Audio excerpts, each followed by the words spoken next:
Hey, this is Max. This is Cherri. And we are here backstage at the Independence Event Center with Wednesday 13, Murderdolls. That's right. I'm glad you just said where we were because I had no idea. Yeah, no, Oh, yeah. All right. we have had a lot of projects. So. Oh, I know. I've been on tour. I've been to Europe twice, and we did a full run in the U.S. and this is another run. So I'm just like, I have no idea where I am. We were on our bus last night for about 32 hours. So we had to switch out buses. So brains are fried. Where'd you guys come from? Vegas. Vegas, awesome. Long drive. Yeah. All right, so you got a new album that just came out the end of last month. Yes. Lemon Short and Max.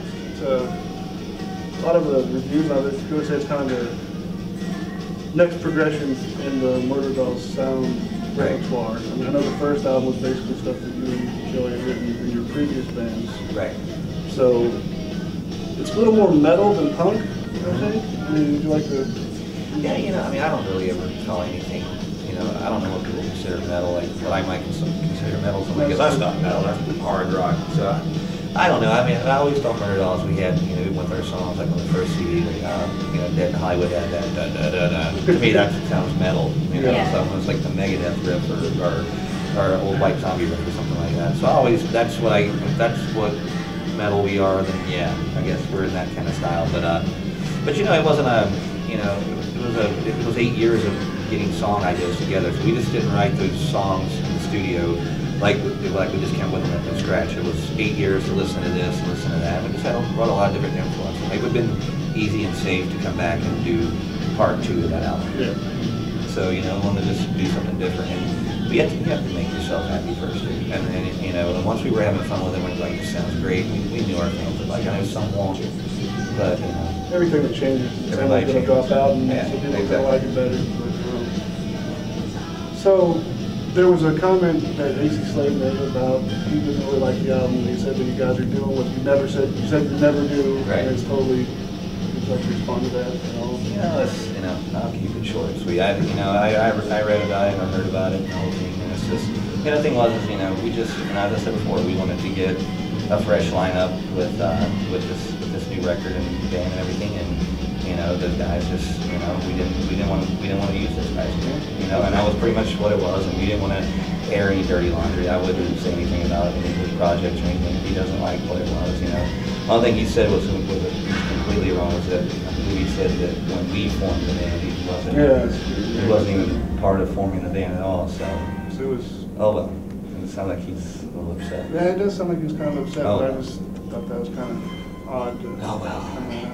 Seems to be a lot of friction with people, all the bands that are on this tour with the Zombie and the whole thing with Ozzy. Yeah, who knows? We're just raising hell.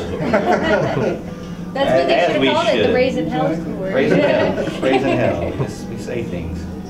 So this is kind of a generic question here, but what do you guys got coming up in the future aside from just the tour? You got, I think, a DVD came with the one version of the album. I think there's 3 different versions of it. But Yeah. I think there are too.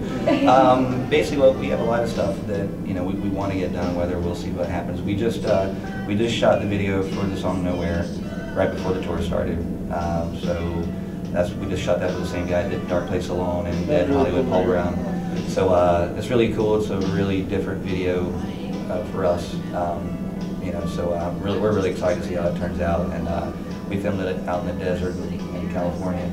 So I didn't think that went out so good. I was like, man, it's hot out here. It's really kind of spicy. So we should be getting a rough of that back in the next couple weeks. And when this tour is done, we're taking a couple weeks off, and I heard we're going to be doing doing a headline U.S. run up to around Christmas, and then we'll take some time off for Christmas and New Year's, and then we're doing Europe and January, February, and then we do Australia Soundwave Festival, which is amazing. The lineup on that's insane. You're just going everywhere. Yeah, so we have like 2 weeks off here and there. So you'll be able to catch them somewhere. Yeah. So yeah, and hopefully, you know, we'll do a DVD. Like we filmed the entire making of the record. Like when Joey and I meet for the first time, haven't seen each other face to face in 5 years.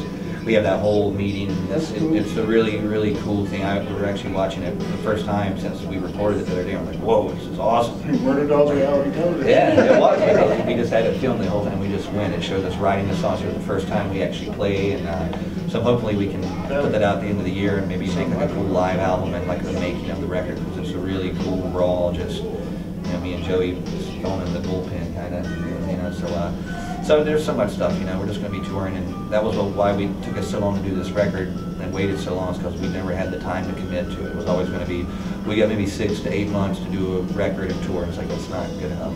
So when our schedules cleared up, we knew we had like a year and a half to go out and just play everywhere, and just, end of the year or end of this tour cycle, I just want people to be like, they'll know the Murderdolls name, whether it's, oh, the Murderdolls, or, Those guys again. we got a murder. It's like a bad name, so.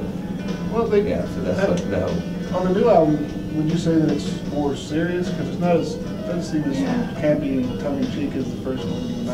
It's more real. I mean, it's just, it's kind of the point where a lot of people didn't realize when that record, the first one came out, I was 25, but the songs I wrote 5 years before that, so I wrote, so that's why I had that teenage kind of angst thing, and I've been living out of a suitcase for 8-9 years now, touring 10 months out of the year.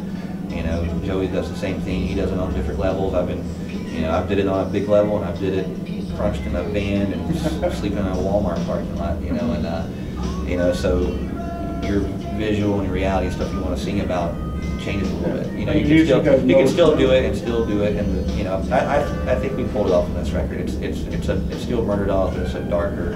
It's still fun. I think the end of the record it kind of gets fun, but the first little bit is kind of dark and violent.